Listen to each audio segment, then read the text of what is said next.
morning, good evening, good afternoon, whatever time it is where you listen to this. This is the Unknown Pro. Today I have a very special person, Victoria Hayward.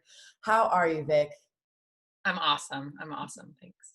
That's so good. I'm so excited that you're on this. I know we already talk a lot during the week, but now it's just like really, one-on-one personal time with Victoria Hayward. And I've been really looking forward to this. Me too. I feel like we talk business all the time, and now we just get to talk about Yeah. whatever we want. We really are always talking shop, but now it's going to be a different kind of shop. So thank you for agreeing to be on this with me and to let me pick your brain a little bit. But before we get started into, the meat and potatoes or, the veggies, depending on if you eat meat or not, whatever it is, I'm going to just give everybody a little bit of Victoria Hayward background. So you were born and raised in Canada, right? Yeah. That's pretty cool. And then okay, wait, I'm going to give the bio first and then I'm going to ask questions. I just said that I was going to do that. So you graduated from University of Washington in 2014. You were on the Pac-10 freshman team. And then after the Pac-10 changed to the Pac-12, you made the second team. And your senior year, you were first team all Pac-12, first team all region, first team all American, just like trophies collecting, right? You played 2 seasons MPF with the Rebellion. You played in a season with the Canadian Wild, also in the MPF. You were the first signee for Athletes Unlimited and just performed in their first inaugural season, where you were 3rd overall, which, that's a pretty big deal. You're the chair of the Player Executive Committee, which is where we talk business. And you have been on Team Canada since 2009, which for those who can't do math, it was 11 years now. And you're qualified to play in the Tokyo Olympics, which is now next year. So will be your 12th year with Team Canada. Did I miss anything? No, you hit it all. Team Canada is like my longest relationship of any sort, longest teammates, longest everything. It's just like almost my whole life. Honestly, it's getting to that point where you're like, when wasn't I on Team Canada? So first things first, I was going to ask before I read the bio, when did you move to the States? Because you lived in Northern California, right? Yeah, so I was born and raised in Toronto, and then when I was 8, so in 2000, I moved to Northern California and just became a citizen of the U.S. last year. Well, I didn't know that. Congratulations. Wow. That's so exciting. Did that feel like graduating, what did it feel like to become a citizen? It was so cool. It was really cool because I've always had Canadian pride, but I love living in the United States. I think it's amazing. So I think it was kind of like, okay, I'm one of you guys now. Okay, here we go. Like at home, there was a big celebration. It was fun. That's so nice. Wow. So now you're a dual citizen? Yeah. Cool. How cool is that? So what has it been like? Like you said, you have Canadian pride and you were born there and you represent the country with softball. So how has it been being that and living here and knowing that USA is essentially who you're going to be competing against with international ball? Yeah, it's definitely a little weird. But softball is so much more prominent in the United States. So I feel really lucky that I was in an environment where I could play all year round. And even now I can train all year round outside and kind of like bring those competitive advantages back to Canada. So like my teammates will come here to train and kind of enjoy the weather and enjoy some of the facilities we have access to. So I think it's just like leveraging it to try to grow the game in Canada because it's something we haven't really seen in the last few years, which is a little bit sad, but yeah, that makes a lot of sense where like being here essentially helps grow it there. So and totally with like college, with people coming out for travel ball, and then just like even us competing in the US Pro League and AU and stuff, it's like helping us in so many ways. Absolutely. And that's ultimately the goal, is to grow the game. And that doesn't mean just to grow it in America. It means to grow it in the world. So that's step one, we can do it. Work in progress. We're working on it. We sure are. We're on the uphill climb right now. We haven't reached the top, but we are in the place where we see the stairs and we're like, there, okay, we're right there. Was Team Canada always your dream? Did you ever have Team USA dreams since you did live in California when you were growing up, or? I did watch Team USA. So when they were on their 2008 tour, I remember going out to Cal Berkeley and watching them play. And I think that was my first real exposure to life after college softball. Because Yeah. I'd wanted to play in college for a while. I grew up next to Stanford. I was their biggest fan. And but once I kind of saw that there was this opportunity, and then the Olympics, obviously, but I didn't really picture myself there. It wasn't until my dad literally organized me to go to a junior team tryout in 2009. Mm-hmm. And we just drove up, and that was my first experience. And it was almost like, okay, this is an opportunity. And then we pursued it right out. So from the time I knew it was an opportunity to the time I was on the team was probably like 3 months. Oh my gosh. It was really wild. I just didn't know. They didn't have the visibility that we do now. Like now you can see it on TV, you can do all these things. Like the national team really only used to play abroad and then one tournament in North America. So wow. yeah. I think that you hit a perfect point, that the more visibility, the more opportunity. Because how can you know what to dream for if you don't know that there's something to dream for? You know? Totally. Like you only saw the top teams in the country at the World Series for a few games, or whoever was in your backyard. And now you're just falling in love with different athletes all over the world. And it's so cool. Now it's everywhere. Oh my gosh. Which is great. I'm sorry, I'm daydreaming. I don't know if you can tell. I know, like, and from AU, we've got fans in Singapore, fans in like, I'm getting messages from people literally all over the world, and it's mind blowing. I'm mind blown. Exactly. Yes. Oh my God. I'm so excited. This is just the best kind of talk already. We've 30 seconds in. Okay. So from going to, like, you made Team Canada, you were with them before you entered college. So you already had these big dreams before you stepped onto the field for Washington. Watching, like, obviously I did my research. I already knew who you were, but I really went into the research. And it looked like from your career, it looked like you were steadily improving every year, constantly improving. And that's something that I felt, because I played against you a lot with Canada and then now with AU. And it seems like that steady improvement has never stopped. How has that been for you? Like, do you feel that way? I saw you're nodding. So do you feel like that's been something that you've been able to do, or do you feel like you've found a way to always get better? How has that worked for you? Yeah, it's super interesting that you bring that up, because I was recently on a podcast with Coach Tar, and she was asked like what she saw in me as an athlete. Mm-hmm. And she prefaced it with like, well, don't take this the wrong way. So I was like, oh God. Gonna be a good answer. Nothing good comes when you have to preface it with like, don't take this personally. Right. But she basically just said that I was average. Like I didn't have anything really special. Like I didn't have a crazy strong arm. I wasn't this like blazing fast person. I didn't have this speed or this like power that was just, but I was just a student of the game. So I think like I've obviously gotten a little bit stronger, a little bit faster, but I think just I'm a learner, just who I am as a person. Like I love learning. I love challenging myself. I love growing. And so I think just through pursuit of trying to get better and surrounding myself with different people, I've just been able to grow, because I had to do that in order to compete. So I was really challenged in that way. But ever since she said that, I've been thinking about that. I'm like, well, yeah, I guess she's right. So it was always, how do I use my brain better? How do I strategically think? How do I outthink this person? How do I strategize? All these things. So I think in that way, you never stop learning or growing. Mm-hmm. Your physical stuff, I mean, your speed's your speed, your power is your power to a certain extent. But I think that's kind of how I've been able to keep challenging myself and then keep just loving the game and the journey of it.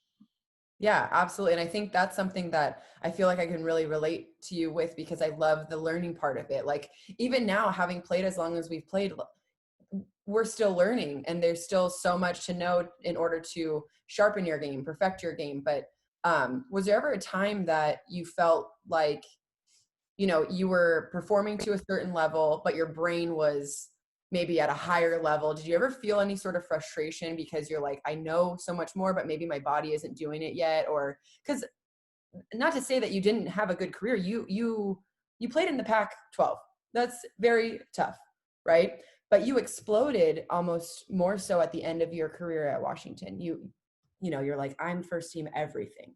So was there ever a time through college where you're like, I know my potential? And like, was there ever like a miscommunication in that way? If that question makes any sense. Yeah, no, I think for me, I really thrive when there's like a goal, or I'm being challenged to be something better, be bigger, be whatever. And I think with my time on the national team early, I didn't really have a big role. I was just kind of like the 9 hitter, the role player, the 2 hole. Like I was a very much a role player, which was great for my learning and whatnot, but I didn't really have that empowered leadership, set the tone, do all those things. And so I think throughout that career at Washington, like I thought I had the ability to do that, but there's always the seniors or the people above you that should be in those roles. And I think once I was like really empowered to be myself and lead, and kind of like she's like, be the leadoff hitter, why are you limiting yourself to only being a slapper? Like you should be able to do all of these things, that I think empowered me to like open up into who I am. And even with Team Canada, just like my growth as a leader, I like am who I am as a player, like tactically, because of who I am on the field, like my personality. And so when I don't feel like I can be myself or kind of lead in the way I do, or just kind of be authentic, I think it kind of like pigeonholes me as a hitter, which is kind of interesting. That is so interesting, but it makes complete sense. And I'm so glad that was the route that you took to answer that question, because in here, like I have, little notes of what I want to make sure that I can talk about. And in all capital letters, I put leadership, because I'm like, you are someone who you just radiate that. Like you're someone who is out there, you have a plan, you know what you want to do, you know what you want to accomplish, you know what you want to surround yourself with. And I think that is a talent. I think it's a gift. I don't think everybody has that. And I'm sure, like we've played with so many different people, against so many different types of people. And I think that's a really special thing that you have, and that you're able to come across in a way of a true leader. Like I played for you in one week in Athletes Unlimited, and it was a great week. And it was where you wanted to get on the boat, okay, if Vic is driving whatever vehicle that is, I want to be on it. Like, I know we're going somewhere good, and I know we're going to be happy along the way.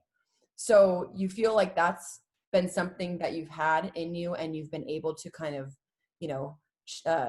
almost create it to what you want it to be, what it is now. Totally.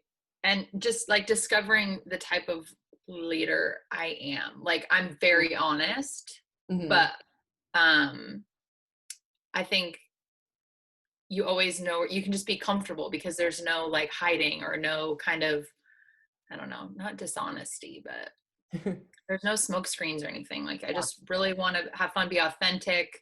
And I hope I instill confidence in other people, because that's who I want to be as a leader. Because I think there have been so many times where I wanted somebody that was just an empower. Like there are times on Team Canada or early in my Washington career, I'm like, damn, if someone just like had my back and just made me feel really comfortable, or like I could run through a wall or something like that. Like, I think that's the fuel we all need to like be our best selves. And so I think once I was like, wait, I want to be that person. I want to be that person that makes people feel good. I want to be that person that people want to be teammates with, because we're going to have fun and we're going to handle our business and whatnot. But I think that was so fun with AU, is that you could make the vibe or the personality of the team whatever you wanted it to be, and then surround yourself with those people that were going to totally soak it up and contribute to it and help fuel like your own fire to just make it awesome. I love being your teammate too, but I think the team was great because we had people excited about hopping on the little rowboat that we had that like only one people had a blast and won some points. Everybody was really happy that week. We had a great week. It was like, I don't care if we win or lose, we're gonna like compete, and it was awesome. The rowboat, that was the vehicle I wish I would have said out loud, was the rowboat. I think that one thing that really sticks out that you said is that you feel like maybe there were times where you didn't get that from somebody else, from a teammate, from a leader. And I think that it's really cool that you decided that you're like, I don't want anybody to feel like that. And I think sometimes people go the other way where it's like, well, I didn't get that, so I don't want to be that, you know, because that happens, you know, if you feel almost like cheated in a way, but you're using it to an advantage for yourself, because then you're able to be the player and the leader that you can be and need to be. And then it's going to help lift up your teammates too. So how can that, any of that be a bad thing? You know, all good things. We're trying. It's always a challenge, but we're trying. It is. And you know what? I just read a book about Enneagrams, and I know we talked about those before and how you're an 8. And I'm like, of all the chapters, 1 through 9, the 8 chapter, I was like pumping my fist. I'm like, wow, I feel like, because I knew you were an 8. I'm like, Vic, that is Vic. Like, I am pumped up. And honestly, once I started learning about myself, my strengths, my natural tendencies, like I'm obsessed with Strengths Finder, Enneagrams, like I'm an Aries, Zodiac, all those things. And I was like, okay, wow, I'm definitely out there. I'm bold. I'll challenge people, I'll do these things. But like that can be celebrated in a way that's awesome versus like I always heard when I was growing up, like, you're so intimidating. Like, I'm scared of you. I was afraid to come talk to. And that used to piss me off. It was just like, oh, it was that taken in a completely different light. So I think once I started understanding my personality and those traits more, and understanding how different people react to it, it like opens the door for so much. Self-awareness is so key. Self-awareness is key. And Enneagram is like the door that opens it all. It's so true. We're like, oh my God, that is who I am. What? How does this paper know who I am? I'm wondering like how the author was able to stalk me for long enough to write a chapter about my personality type. That's the only way that I can imagine that book was written. 100%. I think that's really cool because you can add self-awareness into who you are as a player, as a person, because you can also use self-awareness for how can I get better physically too, you know, where you're like, okay, Sam, like you're really having trouble not getting fisted on the inside pitch. I need to be aware of that so that I cannot do that anymore. But I love that. I think that's so cool. And I think that we're always learning, we're always growing, no matter what it is. But learning about ourselves, we're like, wow, I guess that makes a lot of sense why people think that or why people said that. So many times, if like you're growing up thinking you're intimidated, you're like, what? I'm like, I love people or whatever it is, you know? Yeah. But so I want to talk about Athletes Unlimited, obviously, because that was such a big chunk of our lives. It still is. But we just went through this amazing inaugural season. You were the first person to sign on to be a player in the player pool. And what was that process like when you were presented with this idea that was not reinventing the wheel, but also kind of reinventing the wheel? Mm-hmm. Well, I remember, so Sherry, before I went to go meet or learn anything, I was on a call with Sherry and she was explaining this idea. And I was like writing things down. My notes, I look back, my notes make no sense. It wasn't even what it turned out to be. It was just this concept. It was clearly still in formation. They were like pulling pieces together, the vision versus what was practical. And I remember just sitting there being like, okay, this is a lot. This is completely different. This is not familiar. I don't know if people hate it. I don't know if people love it, but I just looked at it as if I don't do it, we'll never know. Like, we'll never know if it's awesome. We'll never know if it's terrible. We'll never know. Like, this could have been the future. It also could have totally flopped and been whatever. So I think I went into it being like, I'll regret not exploring the option either way. Yeah. And so I just went into it not knowing what to expect. I had no intention of like committing on the spot or anything. And then once we were in the meeting and I sat down like 5 minutes into the meeting, I was like, all right, this is legit. These people know what they're talking about. It was research backed. They had invested a lot in just market research and trying to understand like the community and fans and a target market. And so I come from a little bit of a all those were like, okay, ding, ding, ding, ding, ding, ding, ding. Like we've never had softball do that. Right. We've never had a softball league, like try to expand who their market was, whatever. It's always just, well, the market is people who play softball or like softball or Right. think baseball's boring and want something more exciting. For sure. So, but after that first meeting, I was sitting in there, and I remember Gwen specifically, we were sitting there, and they're like, well, we don't really have anything else. And we're like, well, wait, can we just talk more? Like, well, we're interested. We're very interested. Let's talk more. Yeah. Let's talk more about it. Let's learn more about it. Let's do all this stuff. So our meeting was supposed to be a few hours, ended up almost twice the length. Of course. And then leaving that, I was like, yeah, we know that from experience now. Our meetings are never as long as they say they're going to be. But once I left that, I was like, I'm in. I'm signing this. I don't even, I read the contract, but I was like, I don't care how much they're offering me. This is awesome. We're doing it. It's like no contract negotiations for me. Now with AU, I've learned I need to negotiate, and I need to be better about that. I know. We really have learned a lot. Yeah. I was like, sign me up. I'm in. Yeah. Let's go. Like no questions asked. I don't care. Yeah. Yeah. You want my firstborn? Take it. I don't care. That I love hearing that, because that's what I felt with Athletes Unlimited, was that they were taking a chance on us. They were taking a chance on softball, taking a chance of what we can put out on the field. And so what it sounds like from what you're saying is that you were almost essentially taking a chance on them with this crazy idea. And you're the chair of the player executive committee, which, do you want to explain kind of what that is for people who don't know? Yeah. So our league is player run. We have kind of an executive committee of players. So Sam's one of the members on that. We have 5 of us we've kind of gathered the crew as we've gone on. But we're basically in charge of orchestrating the league and the ins and outs behind it. So we are the accountability group. We hold people accountable. We are the main communication between Athletes Unlimited kind of headquarters people and the players. So we do a lot of communication and facilitating, and in the beginning we were actually like making the rules and deciding how we wanted the game to be played and getting the player group together. It's like pretty wild to think how much we did in creating the league. Mm-hmm. Like, wow, it's pretty awesome. But now we're working on what did we love about season 1? How can we be better for season 2? And then as the head of that group, I'm just kind of the voice for us. I think we do a really good job of all staying on the same page, and I'm just kind of the communicator. And if a really big decision needs to be made, I'll usually spearhead that one, but it fits well with my 8 Enneagrams. So I think it does. You're very even keeled, which I think is so important to be in a role like that, where you're like straightforward. This is what it is. This is what it's not. And so in part, I mean, I only came on to the PEC in June or the end of June, May, June. And I can't imagine the work that already went into it prior to that.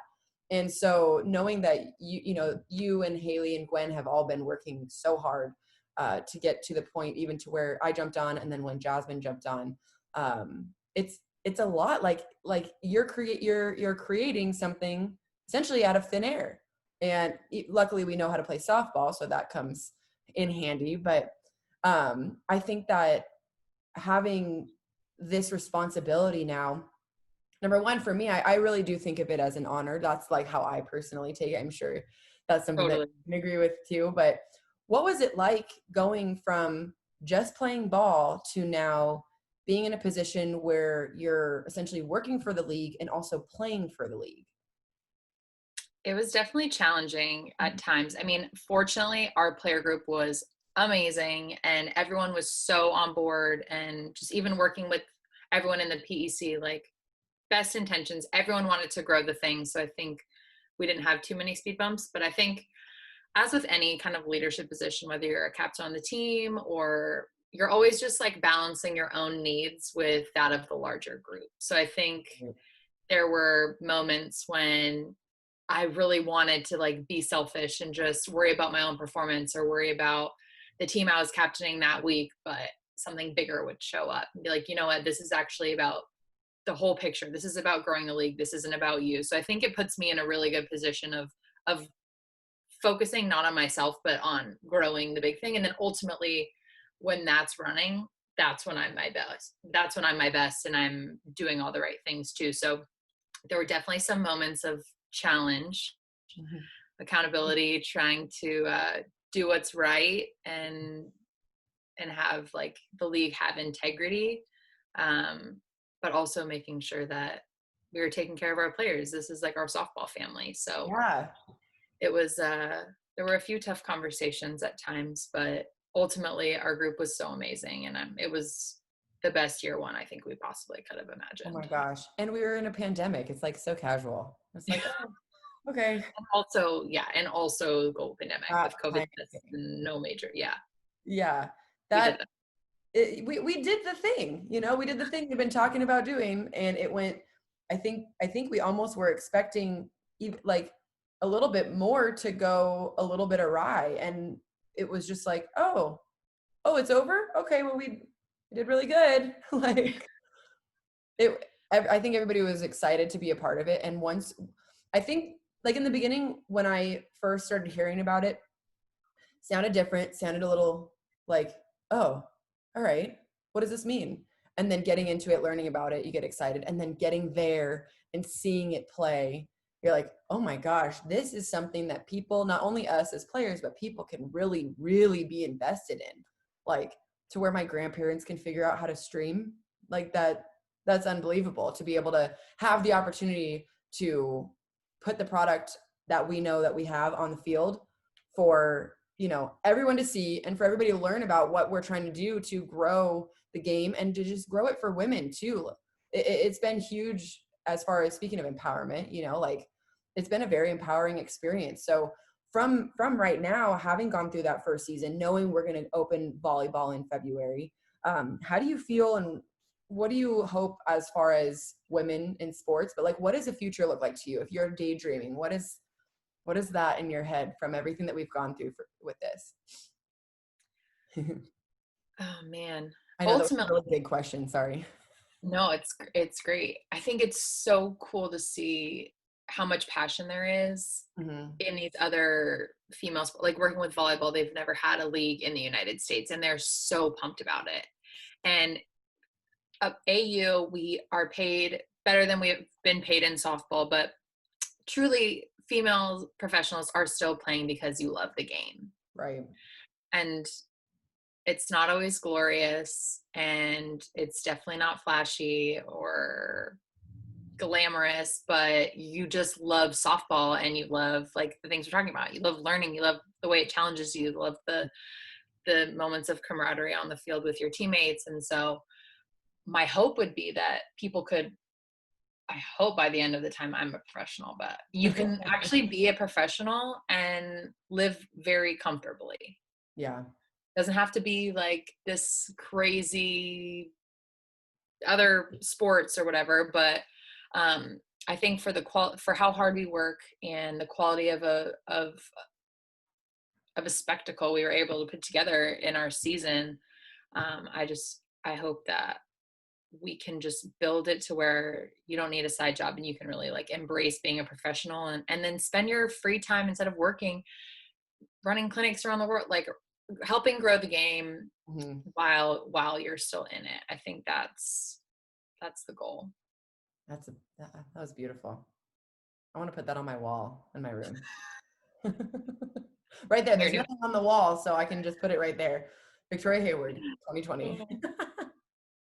um, I love, I do hope by the end of our professional careers that it's, a dream. And it's funny what you said about it's, nothing, it's not like we're trying to, what, it would be nice to make $50 million a year. Is that something that I think about? No, I think about making enough money so that I can play softball and then have an off season. Like, yeah. as much as I loved working at Barnes and Noble, it would be nice to not have to. Yeah, And like you would like to just be able to shop at Barnes and Noble yeah, and yeah, buy whatever book you want without looking at the price tag. exactly. I was shopping, doing Christmas shopping the other day, and I always filter it price, low to high. Like, I want to be able to not do that one day. That's all I'm I asking. just want to click 5 stars and see what the Yeah. options are. Sure, what a dream that would be. But I definitely agree as far as like that hope, because I think we all share that because we are so passionate. We've dedicated our lives to this. Think about it, like it's been our lives for Mhm. so long. I don't, you don't remember if I remembered a time before softball, that'd mean I'd have an incredible memory to know what I was doing when I was 5 years old. I have no idea. Probably Yeah. something stupid. But I said this recently to somebody, thinking about one day if I procreate and if I have a daughter, I want to be able to dream the same way for her as if I were to have a son. Like, if I have a son, I want to know, hey, you can make the MLB and you can take care of mom, right? But if I have a daughter, I want to be able to say, you can play Athletes Unlimited and you can take care of mom. You know what I mean? Like, I want to Totally. dream the same way for both of them. So, man, Vic, And you fire me up in a good I way. think one thing too, like, I think since I've quit, so I've quit all my job. I saying all my jobs, like I have multiple jobs. I've never had multiple jobs. I usually just have like a job, like a normal person. Yeah. But to pursue the Olympics, I was like, quit my job, just focus on training and just explore what that looks like, because this is the one time in your life you can be selfish, and I have not procreated yet, so I have no responsibilities other than myself. Beautiful. But we don't even give female athletes the opportunity to explore their greatness because you're always managing something else. Like, you can never, if you're working another job, you're never totally maximizing who you are as an athlete. Versus think of if you're actually training and you're being a professional athlete all the time and pouring into yourself. And we've seen it for CrossFit athletes. I know you and I are both passionate about CrossFit. They're amazing. And that's their life and that's what they do. And you see how insane, like, the things that they can achieve and whatnot. So I think that's like, yes, make a live, but really, I think the quality of our sport will be so much better. And we're already starting to see some amazing talent and just some of the technology and things people are able to do. But once that's their true focus and what they do day in and day out, like, sky's the limit for what we're going to see on the field, which is pretty cool. That's so true. I haven't really thought of it like that before, because I always think I have to pay the bills. So, Totally. what do you, but that is true, where I even think back to players who were incredible in college and maybe played one season in pro or whatever. I'm like, man, what could she have been? What could she have been? All the time, all the time. It makes me, I mean, I feel very, especially thinking of who we were when we graduated and how we are now. We didn't know anything after we graduated. We knew nothing. Not one thing, nothing. I think about, I think of this, if I was in college now, my career would have looked totally different in a good way. Or I'm like, oh, cool. But, it was just that like, looking back on it now that, we've been out of college for so many years, is like, college felt like just the beginning. And I think that would be a dream if that's what everybody could feel, because a lot of players, I went into college thinking that way, where this is getting to the end. And looking back, I'm so grateful that was just the beginning. So I want that so bad for everybody, because there's been things that I know you've been able to do, I've been able to do as far as accomplishments as a player, that I wouldn't have been able to do if I didn't have those 3 or 4 more years experience out of college. So that would be, man, that'd be cool to be able to dedicate 100% of your time. Like you said, like those CrossFit athletes, and also have those abs, like good softball. Yes. The CrossFit abs. Yeah. I don't know if both are in the cards for me, but what do you, you can't have your cake and eat it. A girl can dream. A girl can dream. That's right. Oh my gosh. Seriously, I feel like I feel so lucky to be able to talk to you about all this stuff, because you really have a way of lighting a fire, in a good way, lighting a fire in those around you. And I always classify myself as a passionate person, because when I love very deeply, and it's like 1 or 2 things. I'm like, oh, softball, I love this. I'm going to dedicate 24 hours of my life, 7 days a week. Sorry, Kevin. Softball comes first, but I think the difference between what you bring and like combining it with a passion is that you make me not just love it, you make me want to do something with that passion. So I think that that's a really, really cool, unique, special gift that you've got there, my friend. Samu, that's so cool. I mean, it's the truth. You want honesty? I'm gonna give you some honesty, I'll be upfront. I'm a fan. That means a lot. That really means a lot. That's so cool for you to say. Hey, I'm really glad. I even told you, I know we had this conversation at in Rosemont, where I'm like, I feel like I know you and I don't know you. So That's And I cool. love now that we're exploring all these other side things we have in common that are like connecting the dots. Like, I understand why Samu and I click. I get it now. Yes. I'm like, wait, you love CrossFit? I love CrossFit. Wait, you love this? I love this. Oh my God. You like Guy Fieri? I like Guy Fieri. I knew there was that other one. I'm like, wait, this one's super like irrelevant to life, but like it's also really important, you know?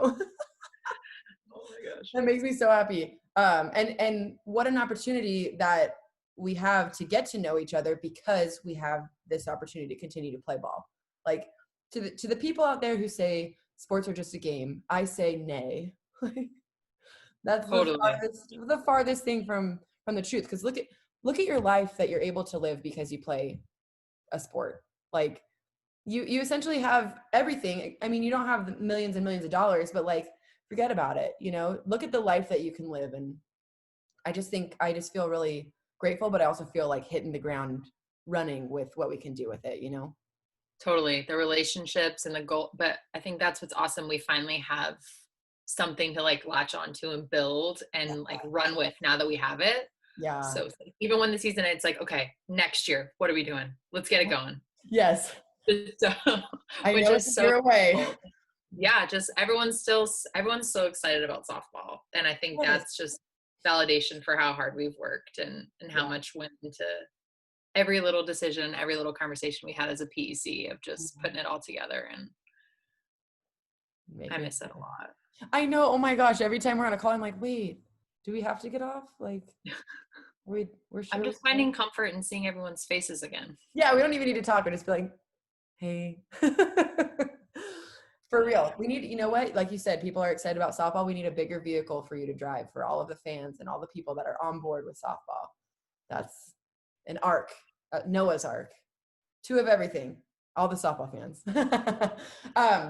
But Vic, thank you so much for sharing, for talking about everything that we talked about, mostly talking about yourself, because I wanted to learn, and I think that people are going to be really excited to learn more about you because, you know, there's more than just the player out there in the uniform doing the softball. You know, there's more to it. There's a reason that, you know, so much has gone into you being out there and performing and being 3rd out of 57 players in the rankings. You know what I mean? Like there's so much that goes into it. And that's essentially why I wanted to have this podcast in general, is to get those, so, you know, to see this is what you are on the field. How'd you get there? You know, what did it take? So thank you for sharing that with me. Thank you for having me on. It's so cool. I love seeing the passion you're bringing to your podcast. This is like, I'm leaving this conversation so fired up. I could go run through this wall right now for everything nice. Me too. Oh, let's do it like the Kool-Aid man, you know? Well, that's awesome. I appreciate that. And I'm really looking forward to seeing what we can do. And obviously, you know, like good luck in the Olympics, because you'll be playing in that before the 2nd season of AU. So do you have any thoughts you want to share on, you know, I don't know, being an Olympian before we go? Oh, man. It still feels so surreal and far away because we still haven't even named our team yet. Right. So fingers crossed there, I guess. Yeah. 12 years. I feel like I've put in the work. Like, hey. Yeah, there's still but I'm so grateful for AU is just like springboarded everything. It was just such a great challenge to like do a little reality check of where you're at, and then be able to take the things we loved and share it with my team. Like I thought with AU, we did such a great job building little team culture and exploring who each other are outside of softball and who each other are as people. So now taking so much of that stuff back to our team. Like I've been teammates with some of these people for 10 years and we've never talked about some of the things we've talked about with AU. So just taking that experience and bringing it back. We're starting to go up again. Mid-January, we'll get together. And then from there, it's just freaking pedal to the metal, baby. Yeehaw. Yeehaw. Hell yeah. Well, I'm so excited for you. Obviously, it's hard to be a fan when all your friends are on all the different teams. So I'm just rooting for the sport and that everybody wins gold. So that's a true competitive spirit right there. Like, let's just have everybody win because I can't root against my friends. I'm sorry. It is wild how competitive it's going to be though. It's going to be the best one yet. That's for sure. Hands down. No doubt about it. Oh my gosh. I'm just going to go to Tokyo and watch in person like this. You need to come. I will. I'll be right there. You I'll be already there. love I'll go there and I'll just wait for you guys to come and I'll just be at the field already. So Vic, you're amazing. You're an inspiration to people watching and to people who know you. So thank you again for sharing and for chatting with me. Thanks, Samuel. I'll see you at our PEC meeting tomorrow. Sounds good.